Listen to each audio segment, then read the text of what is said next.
The observation deck of Station Aurora smelled like recycled air and anticipation. Cale pressed his hand against the reinforced viewing gordle, watching the Valorian shuttle approach with the kind of cautious elegance that characterized his people's engineering. He was nervous, though he couldn't quite pinpoint why. Assigning new research partners happened regularly enough at the station. He'd worked with dozens of scientists over his 3 years here, humans and non-humans alike. But something about this assignment felt different. His supervisor, Marcus, had been unusually secretive about his new partner. Brilliant researcher, Marcus had said, his tone suggesting there was more to the story. Exceptional credentials. Just prefers to keep to herself. I'm trusting you to make her feel welcome. Cale had nodded, assuming it meant she was introverted or dealing with some cultural adjustment.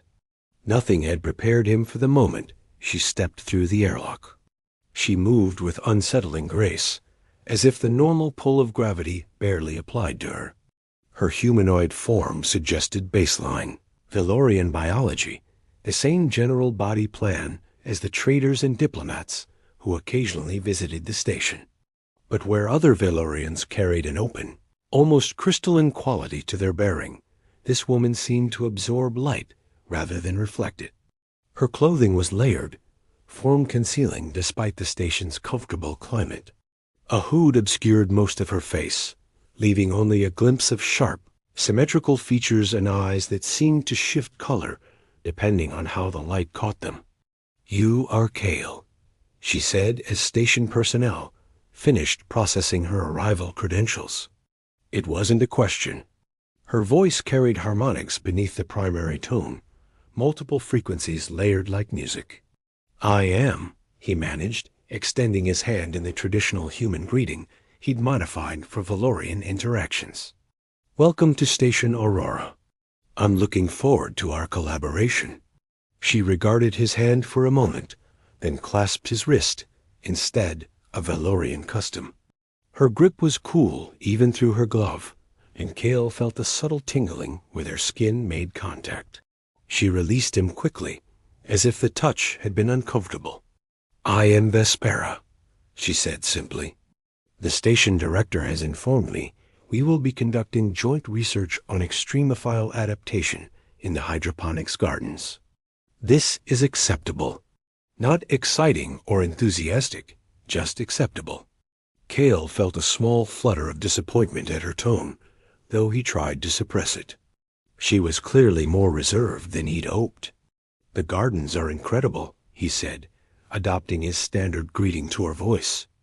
We're cultivating organisms from 17 different worlds. Each one has adapted to hostile environments in unique ways. I think you'll find the comparative analysis fascinating. I am here to work, not to be fascinated, Vespera replied. She pulled her hood slightly lower, and Cale caught just enough of her profile to notice how carefully neutral her expression was. Shall we proceed directly to the research facility? The walk to the hydroponics section was quiet. Cale tried several conversational openings questions about Valorian botanical science, comments about the station's layout, observations about the crew, and received only brief, efficient responses. It was like talking to a wall that occasionally happened to be sentient. By the time they reached the gardens, Cale had stopped trying. He showed Vespera around the sprawling biodomes, gesturing at the translucent tanks where strange plants thrived in conditions that would kill conventional Earth flora. Some floated in dense nutrient solutions. Others clung to rocks beneath artificial storm systems. A few seemed to defy explanation entirely, their geometry suggesting they belonged to multiple dimensions simultaneously. Remarkable, Vespera said, and Cale was startled by the genuine interest coloring her voice. She approached one of the tanks containing phosphorescent vines that extended through what appeared to be solid rock. These organisms, how did they develop such efficient penetration systems? Natural selection, Cale replied, grateful for a question that called for more than a one-word response. The parent world has a unique mineral composition. Plants there evolved the ability to extract nutrients directly from stone. Took millions of years, but he trailed off, realizing she was studying him rather than listening. You care about this work, she observed, beyond the academic parameters. I do, Cale admitted. Life is extraordinary. The way organisms adapt to impossible circumstances. The way they survive and thrive, despite everything working against them. That's worth caring about. Something shifted in her expression. Subtle as starlight, but definitely a change.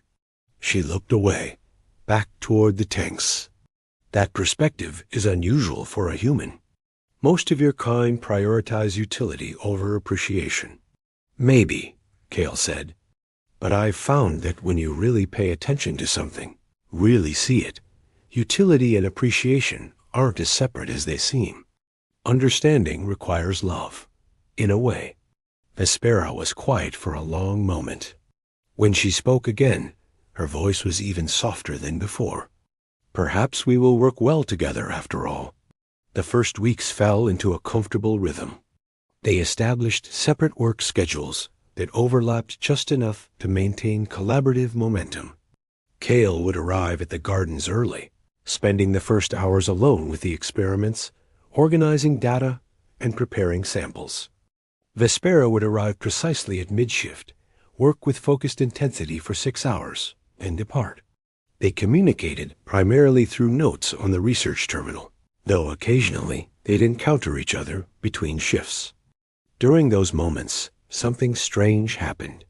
Vespera seemed to relax fractionally.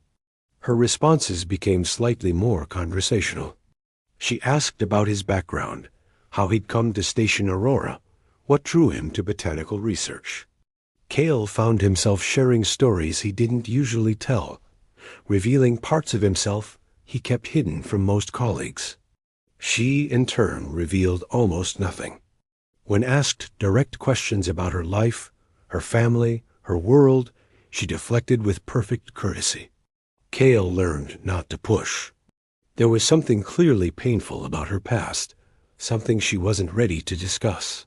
He could respect that. But what captivated him most was watching her work. Vespera possessed an intuitive understanding of plant physiology that seemed almost prescient. She would stand before a struggling specimen for minutes without moving, her head tilted in that bird-like way she had. And then she would make one small adjustment, a modification to the nutrient solution. A subtle shift in the light spectrum, and the plant would recover. It was like watching someone read an organism's mind. One evening, about 3 weeks into their partnership, Cale stayed late working on a dying specimen from Kepler, 438. He was so absorbed in his work that he didn't notice the temperature shift. Didn't notice how the ambient light in his section seemed to dim, as if being drawn toward one specific tank. He looked up to find Vespera standing motionless before the crystalline growth chamber that housed their most volatile organism, a hybrid he'd been cultivating, trying to cross traits from 2 seemingly incompatible species. But Vespera was different. She'd removed her hood. Her hair, if you could call it that, flowed around her shoulders like silver water catching invisible currents. Her eyes were unshielded, and in the soft bioluminescence of the chamber, they flickered through colors he'd never seen. Pale silver fading to deep indigo. Without thinking, without considering the consequences of the moment, Cale whispered, "You're beautiful." Vespera froze. For a heartbeat, Cale thought she might run. Instead, she turned to face him, and he saw vulnerability there, raw, unguarded, terrified. "You should not have seen me like this," she said quietly. "It is not safe for either of us." "Why?" Cale stepped closer, drawn by something he couldn't name. "Vespera, what are you hiding?" She looked toward the door, toward the world beyond this garden of impossible life. And when her eyes returned to his, they held secrets that would reshape everything he thought he knew about her. "That is a conversation we should not have here," she finally said. "But perhaps it is time you knew the truth." The silence between them stretched like a living thing.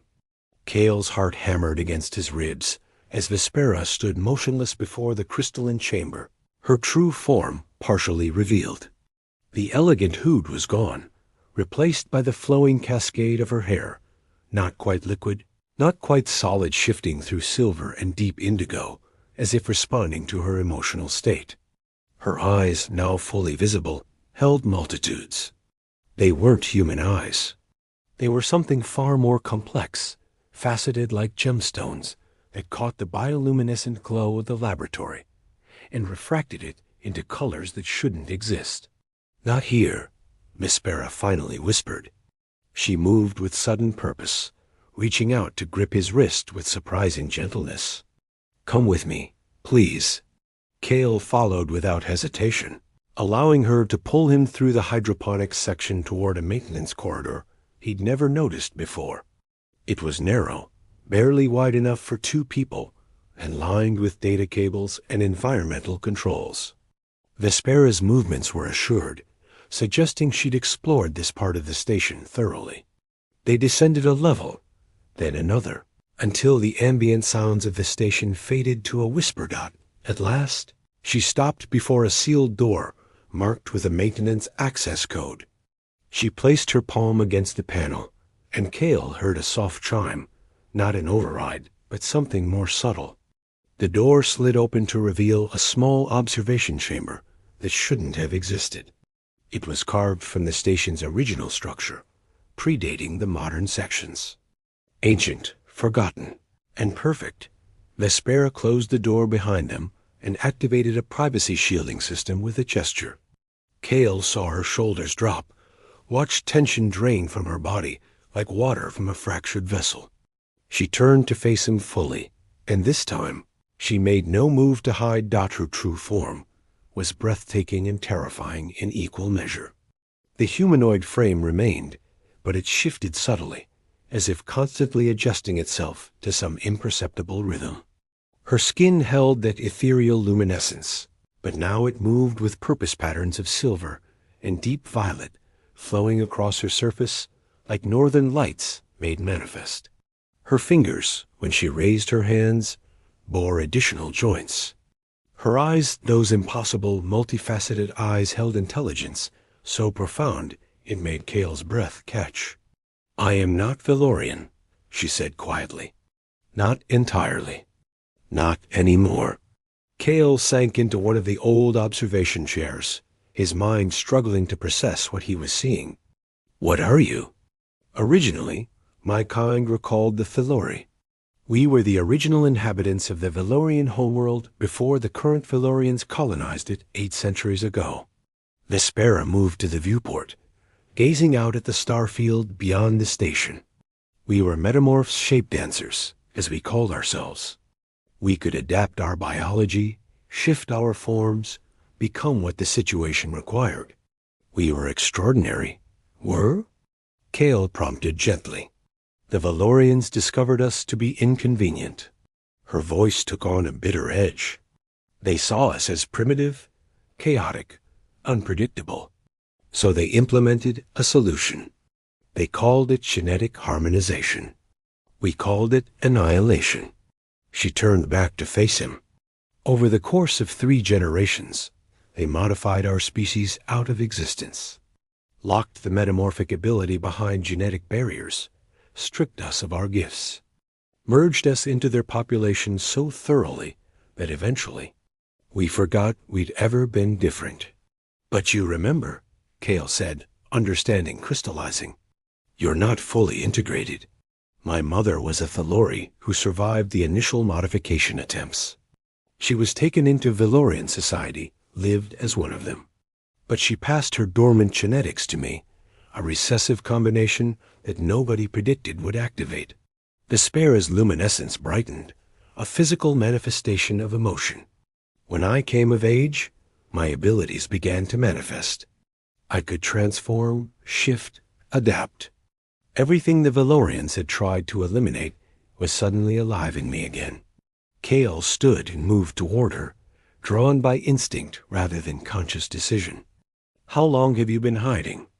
17 years, Vespera said, since I was discovered at a research facility where I was working. They called it an anomaly, a genetic error. When they realized what I truly was, they moved to contain me. But I was already good at running. So I ran. I came to the outer stations where records are less carefully maintained, where a sufficiently talented researcher can disappear into the background. Until now, Kale said softly. Until you saw me in my garden sanctuary, Vespera corrected. And there was no recrimination in her voice, only sadness. You have no idea what danger you are now in, Kale. If anyone discovers what I am, if anyone discovers that you know, they will not hesitate to use you as leverage. Who is they?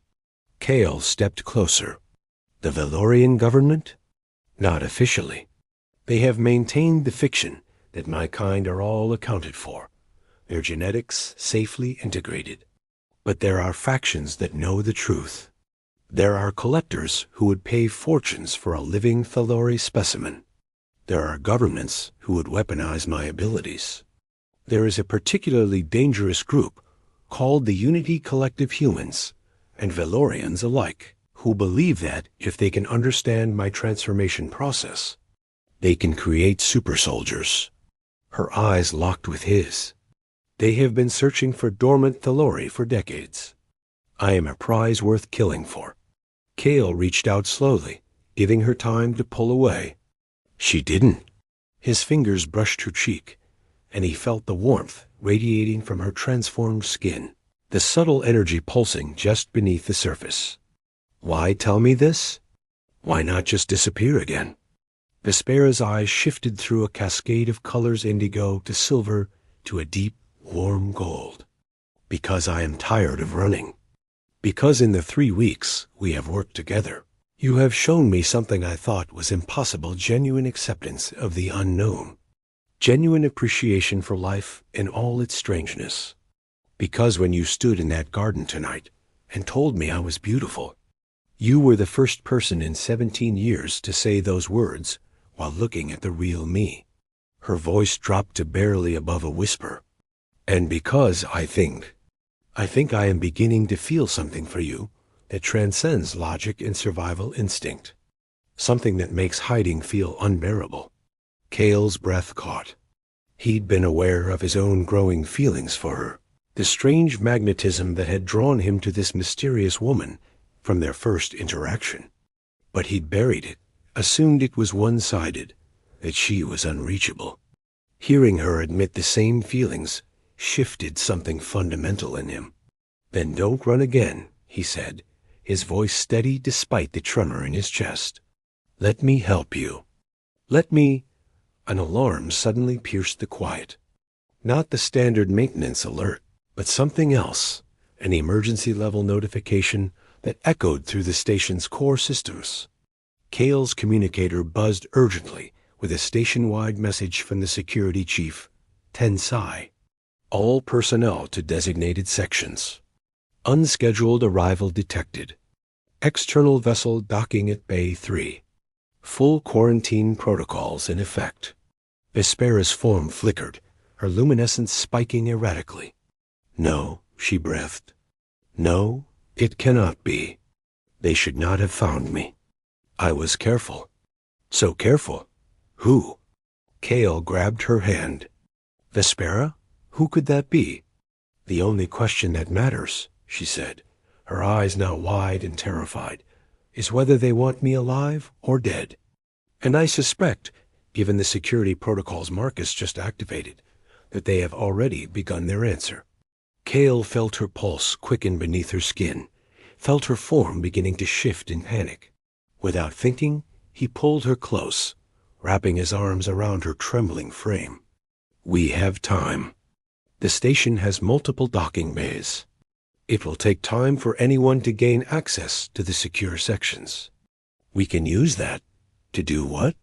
Her voice was small against his chest.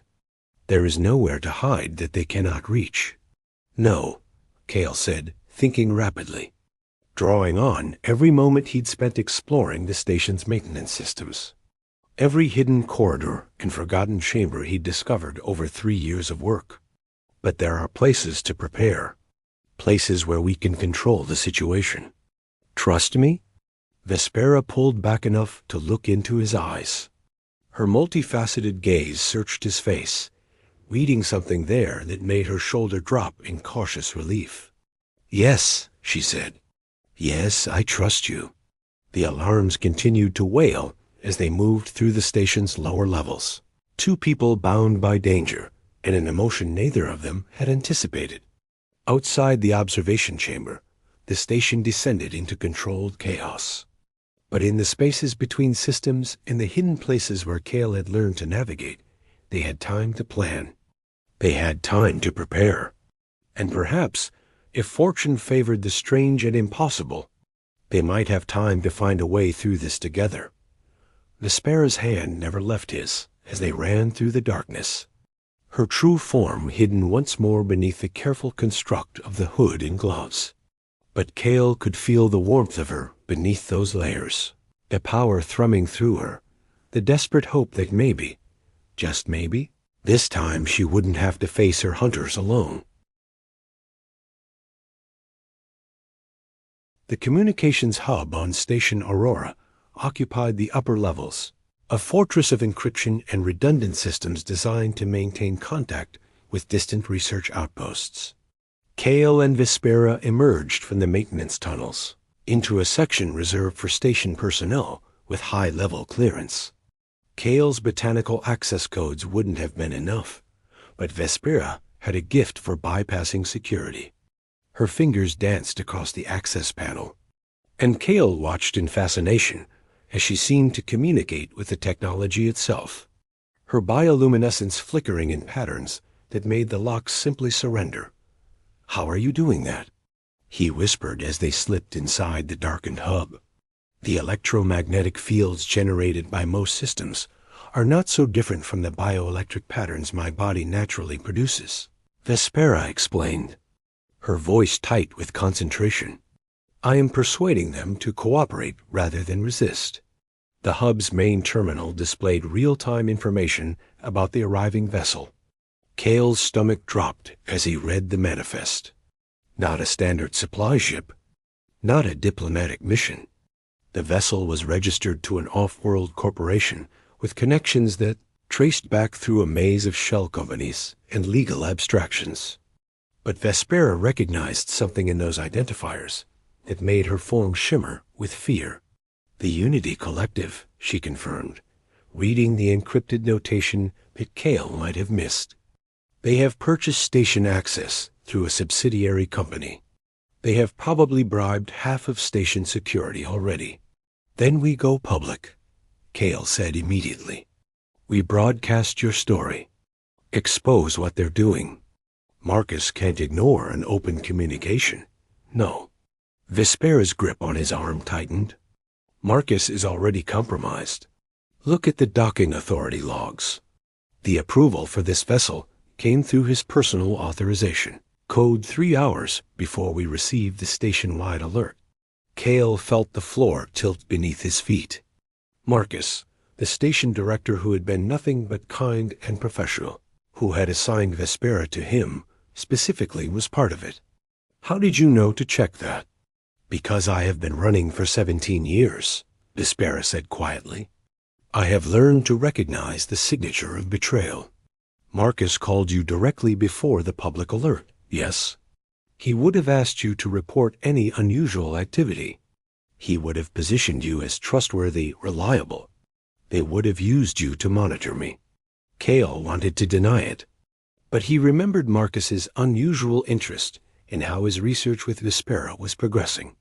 The casual questions about her work schedule and habits. His stomach twisted with the realization that he'd been played, that his own innocence had been weaponized against the one person he'd grown to care for most. "Then we take this somewhere they can't reach us," Cale said firmly. "I have access to the station's emergency broadcast system.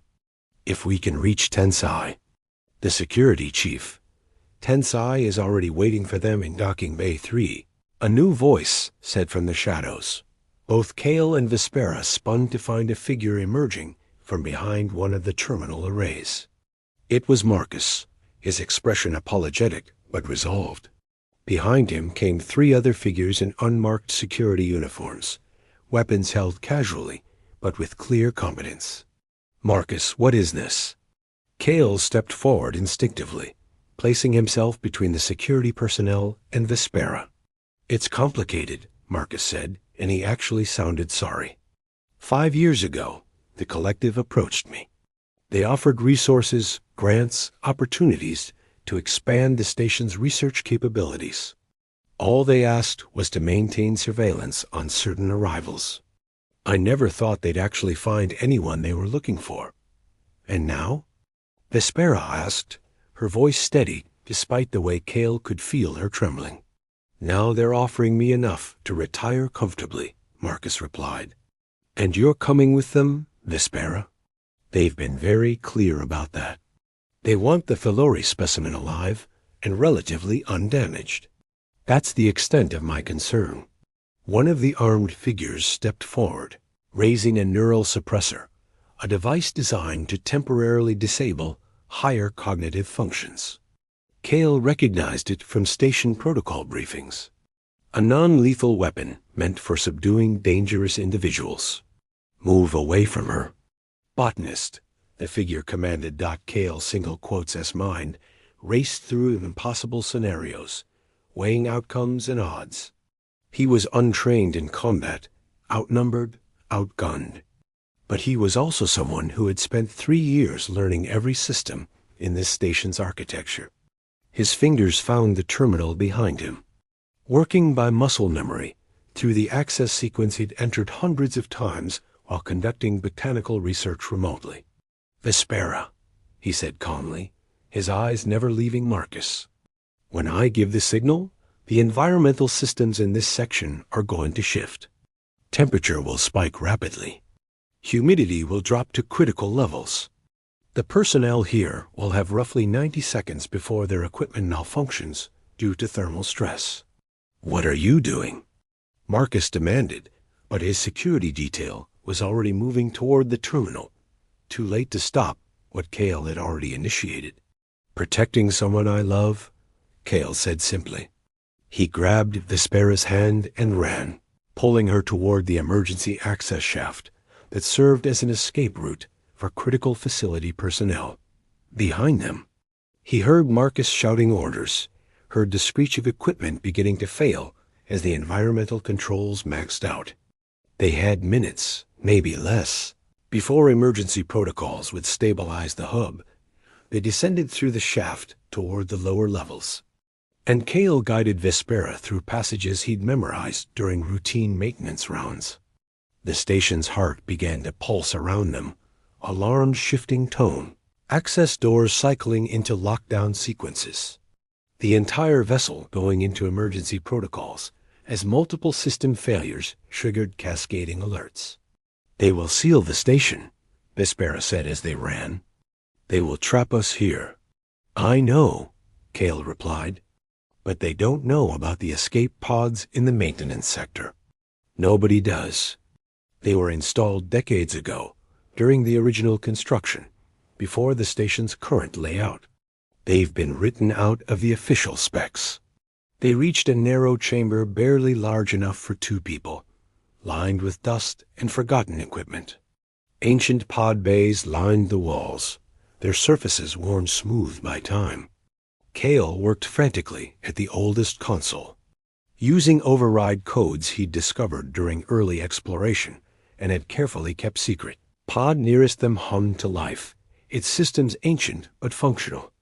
It could carry 2 people comfortably, had enough fuel cells to reach any of the nearby stations or outposts. "This is it?"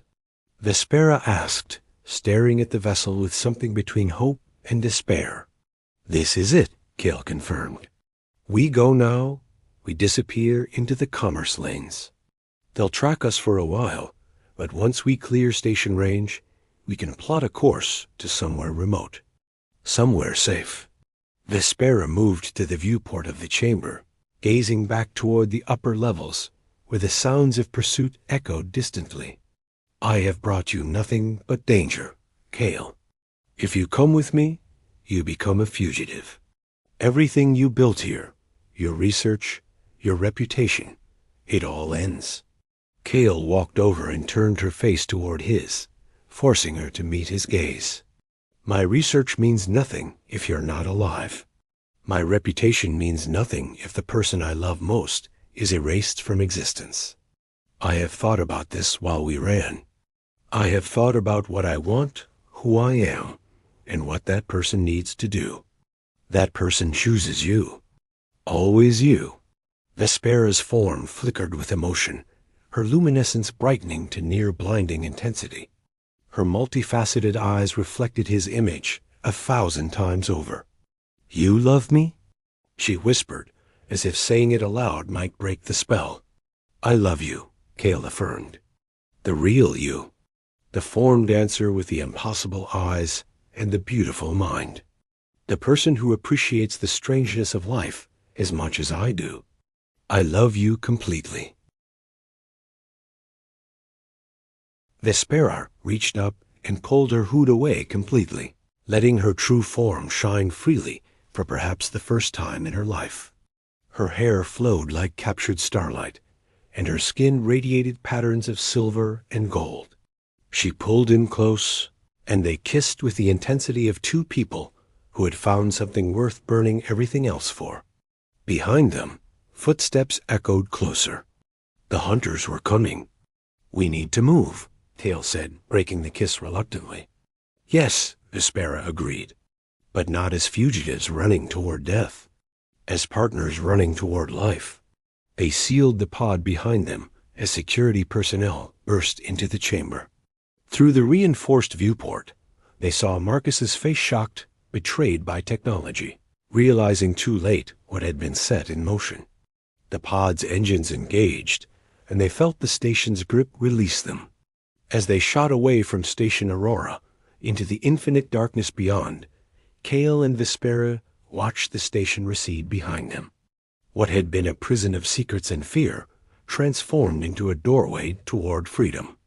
Tensai's voice crackled through their communication system, a warning that collective ships were mobilizing. That pursuit would be immediate. But as Kale reached over and took Vespera's hand, feeling the warmth of her true form thrumming with hope and love, he realized something fundamental. They were no longer running from something. They were running toward something. Toward each other. Toward a future that neither of them had believed possible just hours before. The pod's trajectory was set toward the remote edges of known space, toward destinations where questions were rarely asked and identities were easily hidden. But more importantly, it was set toward a place where two people, human and Filori, from worlds separated by culture and biology and fear, could finally be honest about who they were and who they wanted to become together.